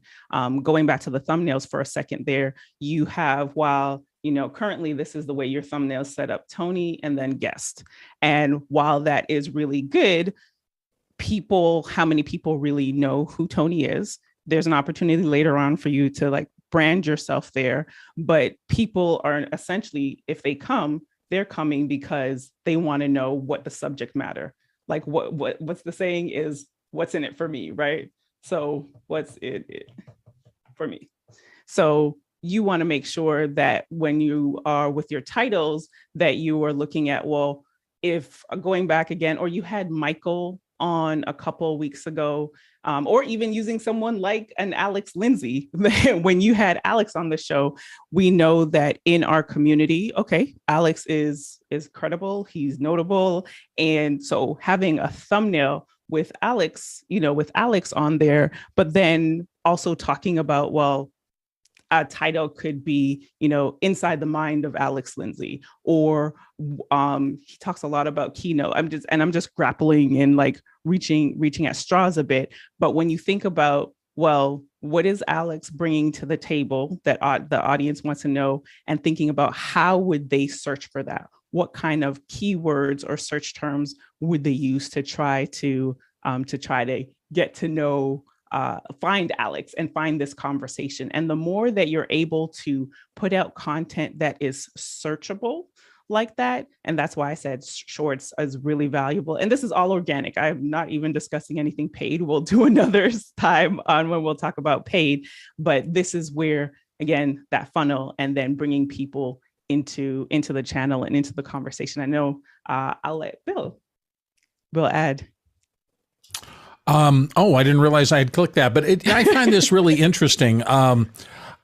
When you say repel the customers, you don't. I was talking a little bit about that during the time that you were off, and I think that just has to do, in my mind, with keeping things sorted. I mean, I guess what I'm saying there is, I found earlier, if I accept everybody, there's a certain amount of people who come because they want to be the star in anything, and in they will tend to dominate. So there is a certain carefulness you have to get about being having your time involved with other people when you're trying to build an organization or something like that. And I'm rambling a little bit because it's not a direct thing for me, but I just have noticed that sometimes I try to get initiatives off the ground and I try to go out there and market, and I find that I'm spending an inordinate amount of time with a small piece of people who want to come in and do more than maybe they should. And that's something I have to watch out for. Good point there. All right, let's get into these questions. Okay, the next question comes from Lois Richter in Davis, California. Today is National Creativity Day. How do you get creative on YouTube? Ooh, good call there. Alex. I have this thing that I gather a whole bunch of people together every morning, and we talk and creative, try to come up with creative solutions for folks. I will admit that at some point between office hours and my day job, I don't have a lot of time. But I did enjoy, if you look at some of my older stuff on my YouTube channel, of me just playing around and putting stuff up that I think are interesting. And I hope to go back to some of that, because I think that there is a little bit of serendipity that is fun inside of the window that people kind of get to know you for. Bill? It's interesting. I've had a lot of conversations with people about what creativity is, and you get into that perspiration versus inspiration thing. How much of it is something that you literally can come up with unique for yourself versus how much effort do you put into learning how to be creative? And is that possible? It reminds me of the idea of talent. What is talent? And somebody once described it to me as the desire to put in that work to get better at something. That if you have a desire to keep coming back to it and refining it, even if you're just making small incremental advances, you will eventually get better up to the point where your talent can take you. And I see kind of creativity in the same way. One thing I have noticed is that influences tend to boost my creativity. That's been the side that I'm always on. And when I have to write, back in the days when I was a columnist for a trade publication, when I had to write something, I always kept looking for the inspiring little things, sometimes in my field, but just as importantly, sometimes outside my field. I can't tell you how many articles that I was struggling to find a theme to bring it around.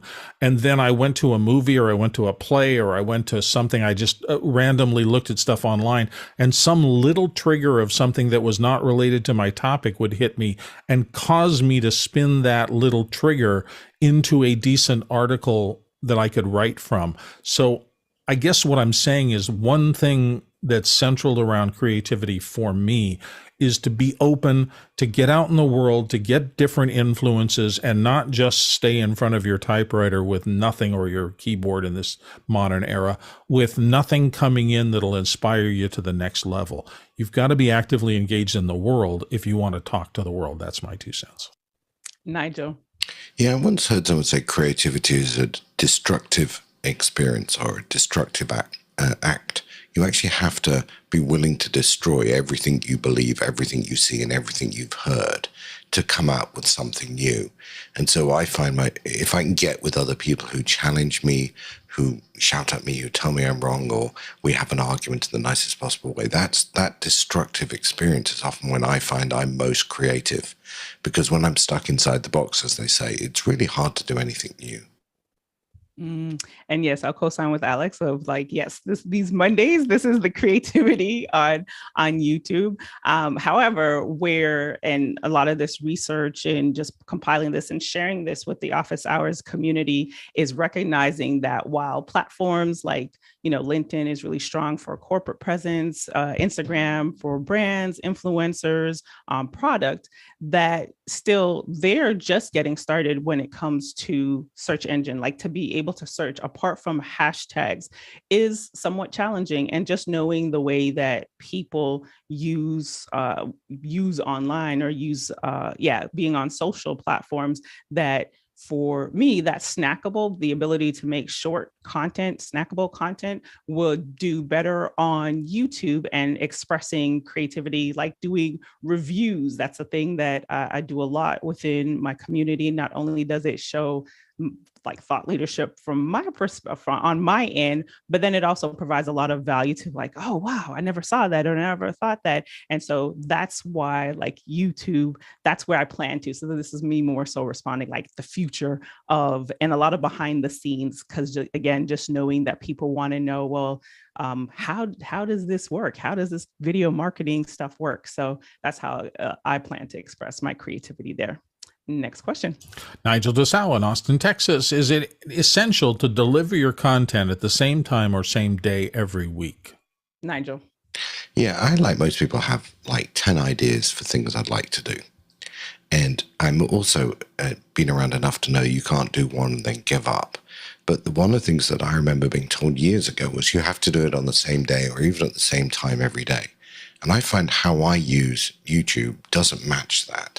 And I wondered whether, for those who are the professionals in that area, whether that's something of the past or just something I misunderstood or is still relevant.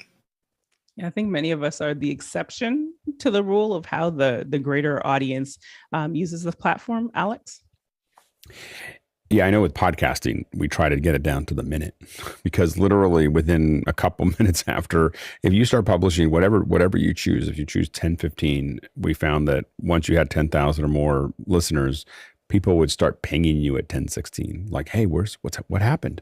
Are you going to do one this week? I mean, like literally within minutes, you'd get people. So you have to kind of get into a pattern of putting those up. I will say that on YouTube, I don't find that, at least like you, I don't find my behavior paying attention to. The only one that I pay attention to that doesn't match up with what it promises is the daily dose of internet is not daily. It's really annoying. Like it's daily dose of internet is really more of like every couple of days or when I feel like doing it, or when he feels like doing it. And so but I think that I would never put daily in my thing unless I'm going to do it daily. Yeah. In my banner. So I think that I don't really care, I think, about people doing it, but I don't know if I'm the norm or not. It just seems like things come up these are new. I have plenty to watch. And I think that was it. We used to have certain verticals. We're listening to 8 podcasts or whatever. Now I'm subscribed to 50 or 60 things, and I open up my YouTube homepage, and there's a bunch of new things to watch, and I watch whatever I can get to, and then I don't make it to the other stuff. Bill? I was really interested in Alex, his answer plus his theories on this, because I think he's done a really great job of that. And it seems to me that there are two kinds of people create content for two things: building community, which Alex has always emphasized. And I think in order to build community, you have to have some of that structure. If we weren't here every day at the same time over and over again for hundreds and hundreds of things, I don't think we would have built the same community that we did before. Now, there are plenty of people who want to create a channel on YouTube, and they want to have evergreen content or as close to that as they can get. And they want to have 500 shows in the back that become their channel that people can come into even long afterwards. And for that, I'm not sure it matters whether you do episode 700 or 120 on Thursday or Tuesday or Wednesday. If your design is to build the piece of content, put it out there and leave it up there, it's probably not critical. But for the community building part that Alex has always focused all of his thinking on for this show, I think a schedule to allow people some certainty as to when I show up and where I show up in order to get that content, it kind of harkens back to television programming, which, Sunday night I'm going to sit and I'm going to watch this show. And people have gotten a little bit away from that, but I still think it's a powerful promise made and promise kept thing to be there. And as Alex says, to start on time and to have the show be something that people can enjoy and depend on and come for. Yeah, and thinking about it is that you are training your audience so that there is credibility to when you are showing up and when you're to deliver. As I said before, that we all may be the exception to the rule just because we're always looking for what's new and based on our schedules and when we are online. But if you ask, like my 8-year-old, she knows exactly when they're uploading a new episode so that she can get to watch it.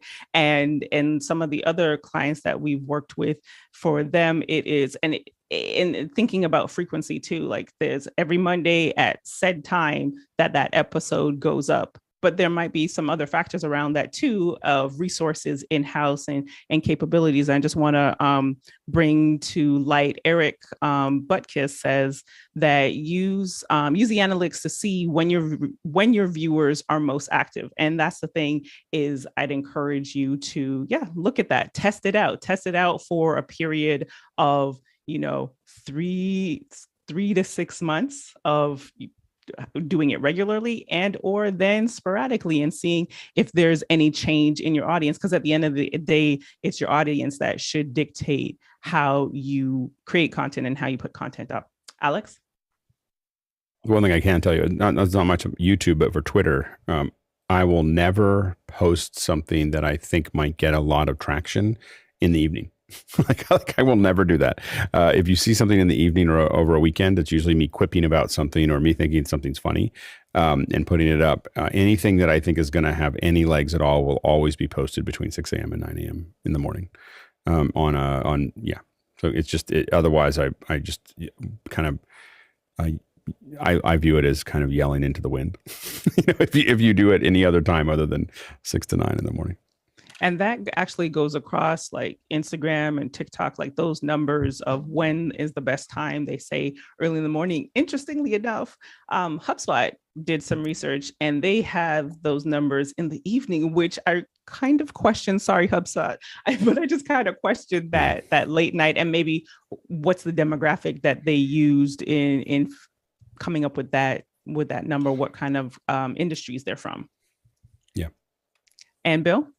Well, one of the biggest challenges for me before I started with office hours, I was participating in a few groups, Facebook groups particularly, that were distributed all over the world, and just managing time zones and the fact that, we were doing something at 2:00 in the afternoon where I was in Phoenix. And for some of the people who wanted to participate, it was 4:00 in the morning in their parts of the world. This is a global reach phenomenon. And so trying to dial in for your audience, unless you know that everybody's coming from North America or something like that, becomes more and more challenging as the global nature of this settles in. Next question. Nigel Dessau in Austin, Texas, here on the panel. More and more, it feels like unless you spend money on advertising with YouTube or Google, the odds are you will never get any real traction anymore. Thoughts on that? John? Who moved my cheese, Nigel, right? So it's... You hear about all the YouTubers complain that they're getting paid less and less every year. Google does the same thing in SEO where they change the algorithm every 6 to 8 months. And most of the YouTube guys that I follow, I use Social Blade a lot to do research. But most of the guys that I watch now all have third-party sponsorship. Nigel? Yeah, and I understand the difference between SEM and SEO and, search engine marketing versus search engine optimization. And we're doing SEO here, which is about a whole bunch of other things. But, I pay money every year for someone to explain to me again what they've done to the Google algorithm and the YouTube algorithm. And I stopped paying it last year because I worked out they didn't know either. And by the time they had worked it out, we were at the end of the year and it got changed again. And the other thing I've noticed is within the streams, there are clearly some advertisers, particularly key news media, that are paying a lot of money. And I can't find a way to dislike or block them. And it's throwing all the algorithms off. And so I've started to feel that some people are becoming a little cynical, that there really isn't a place on YouTube for small anymore, that it's really just become a commercial advertising platform, which maybe it always was. Alex? Yeah, I think it would be hard to get traction without a lot of money on YouTube to make it work. I think that the Google AdWords are, the probably Google AdWords and Facebook advertising, from my experience in the back end, is probably the most effective thing that you can do. I mean, when they get into meetings with partners, they're talking about multipliers. That's the multiplier of how much money you put in and how much money you got back out. And they're not talking about percentages. Like, you got 10% more. It's like you got 3 times more, 5 times more. And so the way you know that, by the way, is that's what makes a lot of this harder, is because those little tracking bits are super important to them, because, the little, the pixels that get added to people's web pages that talk about efficiency of the advertising, what it's doing is it's following someone's experience from the ad. So you click on a Google AdWord and then you go to the page, and then the deeper you get, and if it ends up and Google wants you to put a pixel on every page. And so it can follow you all the way to the purchase, and Google will actually charge you less for the ad if more people are actually going deeper into your website or buying, because they consider that a more valid ad. And of course, what Google wants to do is not only optimize for getting out the right number of people, but getting it to the right people who actually take action. And so, so that's the the process behind that whole thing. But I do think that there are some old things that I think people do pretty well that get followings. Number one is that they produce good content. Like, really good content. Like, I think people think they're producing good content and they're not. And then they also partner with lots of other YouTubers. So, you find ways to get other folks on, and if they're willing to kind of cross-pollinate, a lot of big YouTubers are constantly, it feels very casual when you watch it on Twitter and on YouTube, but a lot of them are cross-pollinating all the time between their followings, and they're basically building each other up by showing up on the other channels, back and forth, and or they'll do things all together, and then you'll see the other ones like, they'll do something around something, but you'll see the other influencers, identified, and oftentimes linked to in the 5 different videos on 5 different channels. And I don't think that they do it necessarily as organized as an ad agency would do it. I think they just all know each other and like each other. The impression I get is they all just like hanging out together. And I think that, but that has a huge impact on their following, I think.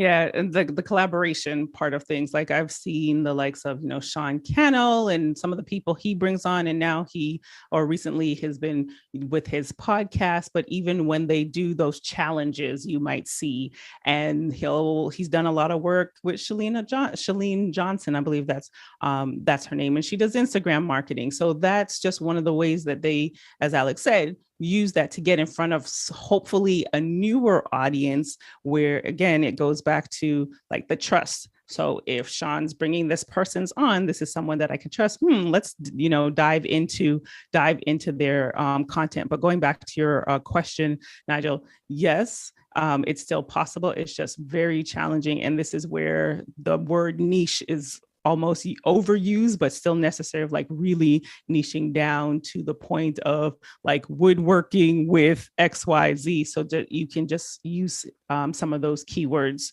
for people to find you for discoverability. Next question. Next one comes to us from John Snyder in Reno, Nevada. John says, how important is using new YouTube features when they come out? Does it help to get content promoted? I will say that it is a good thing to do. Only you'll be able to know based off of what kind of traction and what kind of results that you see.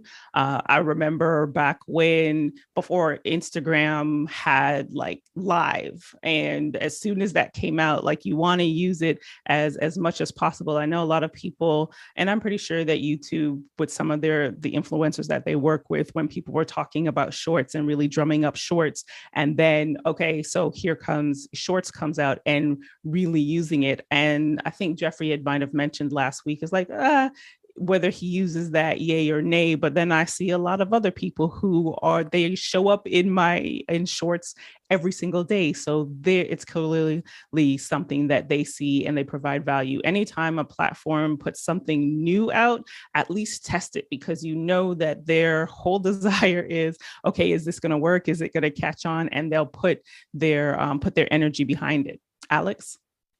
Yeah, oftentimes the algorithm will definitely benefit you on anything that you see them trying to push. So it's going to try to push that up and make it successful, and you will almost always benefit from that. Next question. Next one comes to us from John Snyder. And Reno, that was, what are some key YouTube metrics and how do you use them to drive improvement in your YouTube marketing? Alex? The number one metric that I look at is average view time. Like that's what I want to know. I mean, I know that a lot of people do a lot of other things, but I don't care how many people come. I want to know how long they watched, because that means that I'm building content that's relatively compelling. On YouTube, anything over 6 minutes would be considered a success. Anything over 15 minutes is considered a resounding success. And anything over 20 minutes, they start doing case studies on. so it's and we sit, office hours usually sits in the mid-20s to low 30s as far as average view time on YouTube. Within Zoom, we're at high 70s. Nice. Next question. Douglas Carmichael up next with how do YouTube and Twitch compare for both discoverability and community development in the streaming space? Alex? YouTube is really trying to get into gaming, and Twitch is trying to get into everything, into what YouTube does. I mean, they're trying to get to each other's markets. They switch places. Desperately. They're trying to get over it. I think that, I do think that the chat function works better in Twitch, but it is almost unusable for anybody over 20. In my opinion, like it just looks like hieroglyphics. And so it's its own language, but it has built its own culture around that. I think Twitch has gotten much better at providing opportunities for people to pay, so for users to throw money at the problem. And so I think that Twitch does a better job in that respect. I do find that Twitch is, it's much harder to navigate if you're new to it than YouTube. YouTube is a much more straight offering. Next question. Douglas Carmichael has this interesting question. Would there be any tools that could analyze sentiment within a YouTube comment stream and provide actionable information based on that analysis? Alex? So there's a couple things that we look at a lot of times is, I don't think it necessarily gives you sentiment, but, or sentiment. The sediment, of course, being the sand at the bottom of your video, and slowly builds up if you make it too long. But sentiment. But I think that we get things out of it. So a lot of times we're looking, especially on a live stream, we're looking at stuff and what we want to. The graph means something to us as we work through that. So for instance, if you see a graph, let's say this is 0, and you see a graph that goes like, it starts off like this and goes down like this, and then goes up like this, and then kind of goes like that. Okay, what that actually means when you're looking at it is the marketing, what people expected, did not match what they got, right? So a whole bunch of people showed up and went, no. They just went, this isn't what I'm looking for. It's not really it's not a measurement of the quality of the event. It means that there's a mismatch with what you said you were going to do and what they actually got. So they just dropped out in the first 30 seconds. Then you have something that's relatively stable. People are watching. Something interesting happened here. This could be a tweet.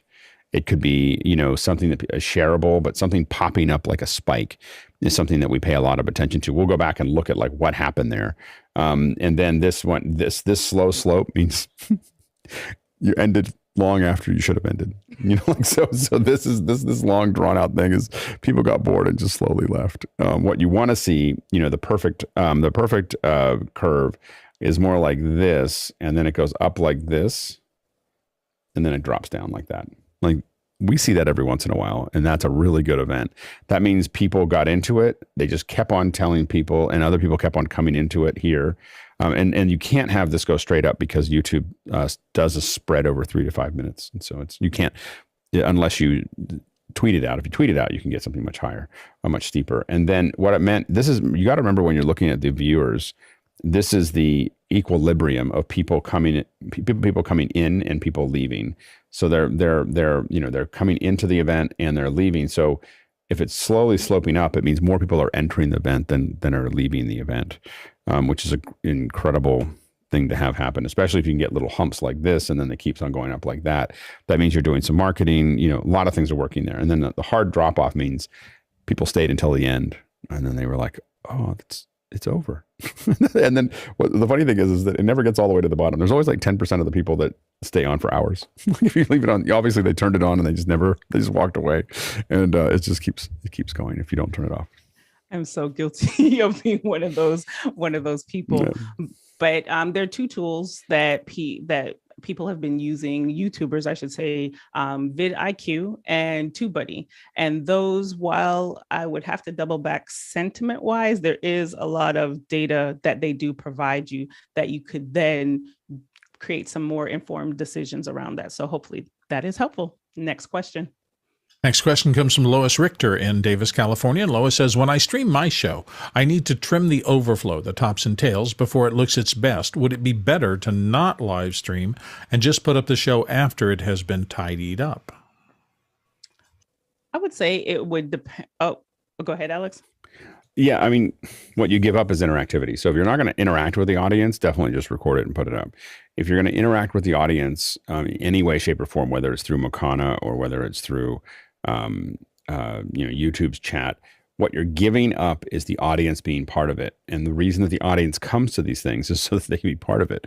And so you really want to find ways, in my opinion, of finding ways to interact with the audience. So it's much less of a, how do I make it tidy? You can just head and tail these later. By the way, a little tip on head and tailing: it takes more processing for you to tail it, and you shouldn't do that.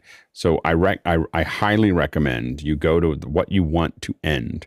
It's call for action, black, logo, whatever you want. Go to the end, stay on the end, and then close off the event.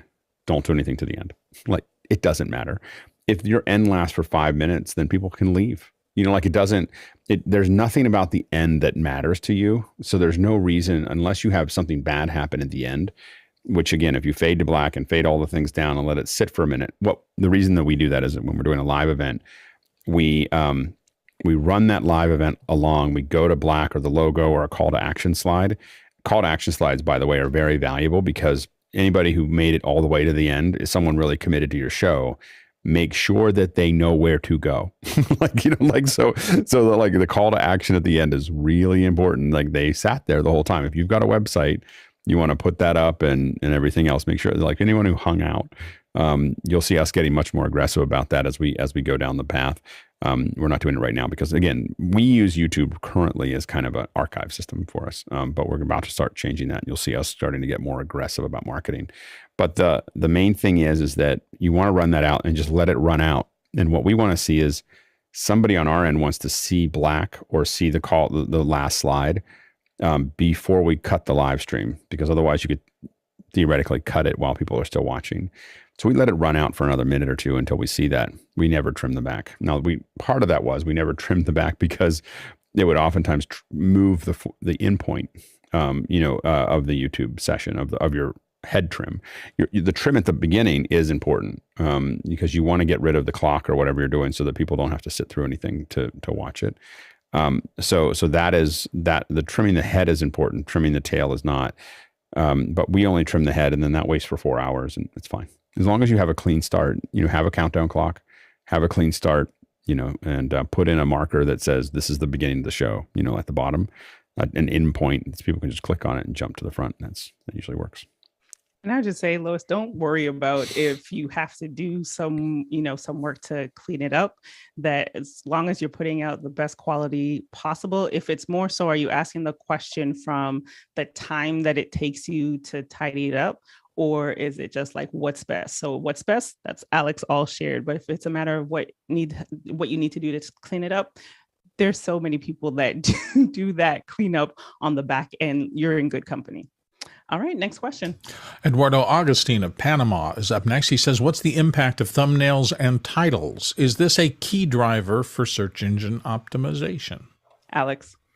The titles are important. The metadata is important. The description is important to be getting more views. The thumbnails are not necessarily an SEO issue, but they make a huge difference because it means people can scan and easily see what they can expect to have. You'll see that we've updated our thumbnails as we get ready to kind of go out the gate. And so Jeffrey's doing a great job of that. What we're focusing on is you see a person and you see a very clear thumbnail that says what you can expect from that. But it's definitely thumbnails. You should definitely, and I think Rene Ritchie does the best thumbnails. so like, maybe not the best, but he does really good ones. So I think that I would look at Rene Ritchie's YouTube channel. He does a lot of good thumbnails. Yeah. And if you think about how your audience is, how people are using YouTube, the reason that thumbnails work is like the idea that it's quick. People are quickly glancing and they are click quickly. Is this something that I want to, okay, it looks interesting. Oh, what are they showing? And you'll see there's somewhat of a formula when people do their thumbnails as well. So not as important as your titles, because that's where your titles get into the search engine optimization, but important for usability. John? You had to bring up Rene, Alex. So I love Rene. I think he's fantastic on MacBreak Weekly. His thumbnails are good. I've always find myself wanting when I watch one of Rene's videos and he puts those ads at the very end, and I keep watching thinking that I'm going to get something out of his title, and I never get it. I never feel like I'm satiated with his videos. Now, do you feel like he's not giving you what you expected from it? From the title, yep. Interesting. Okay. Well, that's why we have this session today as a reminder to make sure that your titles really do speak to your audience and to your content, because if it doesn't, then that disappointment that people get, that could impact your numbers at the end of the day. Next question. From Liberty White, how do you do a quick SEO test? Well, I'm glad you asked, Liberty. So I'm going to. I don't even know what a quick SEO test is. What is that? So just quickly, if you are trying to think of coming up either with show content, or again, going back to your titles, how to is the number one search term on YouTube. So if it's say like how to edit with Final Cut. So what you want to do here is, okay, there's some titles there, but you want to scroll all the way down to the bottom of the page and then start looking at, so these right here at the bottom where it says Best Final Cut Pro tutorial, Final Cut Pro for Windows, that'll give you an idea and for you to be able to nail down even more so what people are looking for. Again, you want to be able to, whatever search terms, whatever keywords you're using, that okay, people are searching for this. I'm going to go over quickly to YouTube and pop this in, how to edit Final, whoops. And then you kind of see here, it's like, okay, Final Cut like a pro. Okay, Final Cut Pro in Tamil. So this is just a way to quickly see what is out there and how other people might be using it. Like, so this is not, I mentioned vidIQ and TubeBuddy, and that helps give you much more advanced. But if you're just trying to look quickly, just go into search. And typically when you are searching, the tail end of your search will also show other titles that people are using. And then you see, does my content match that? Or do I need to add a couple more words so that it really reflects the content that I'm using? Alex? So would you put some of those, like the search terms that come up like that, would you put some of those in the metadata? Like if you see like, oh, this connects pretty closely to what I'm talking about. Yes, most definitely, because then that little hack there. That's really cool. Next question. Next one comes from Douglas Carmichael, and Douglas says, could a Commenda or Commanda-like tool be used for aggregating comments from YouTube to feed into an analysis pipeline? I would like to know what a Commenda is. Alex. Commenda is the sister app to Mukana, and what all Commenda does is it aggregates questions between YouTube, Facebook, and Twitter. And so if you have an event that goes across all those platforms, it'll just grab all the comments and put them into basically what we see here on the back end of Mukana. It makes it a lot easier to manage the events across platforms or across multiple channels. I don't know if it would do, it's not really designed to analyze them. It's just designed to get those questions somewhere where we can manage them. So, or emojis, or if people click on hearts or whatever, we can count those, so things like that. But it doesn't necessarily analyze them. Okay. Next question. Lois Richter in Davis, California, back with, because the Office Hours live stream is shown through Mukana, does the number of Mukana users get counted as viewers? Alex.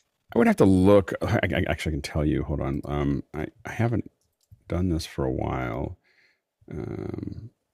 Let's see here. Oh, I just went into the mobile one. Hold on.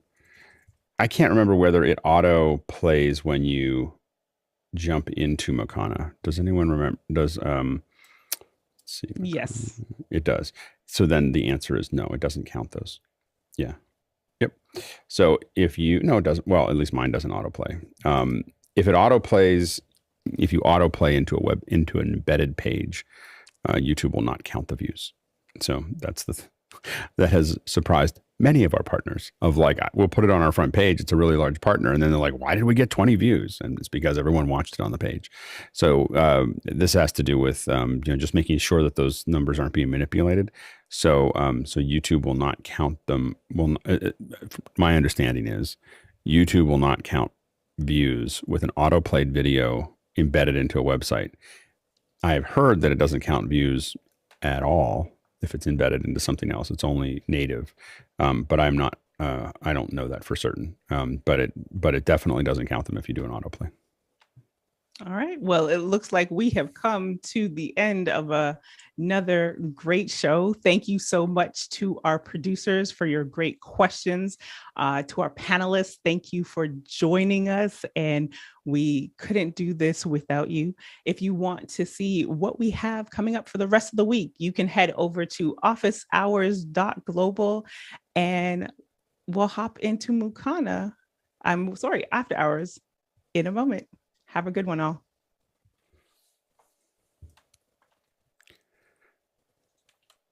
Joe.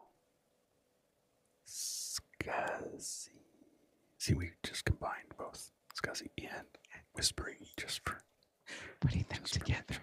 Yeah, exactly. Maybe that'll improve our SEO. Maybe we just put all those keywords in. I think we should just add ASMR and whispering to the metadata, and then people watch all the way to the end. They're like, "What are they talking about?" It's just a bunch of people talking.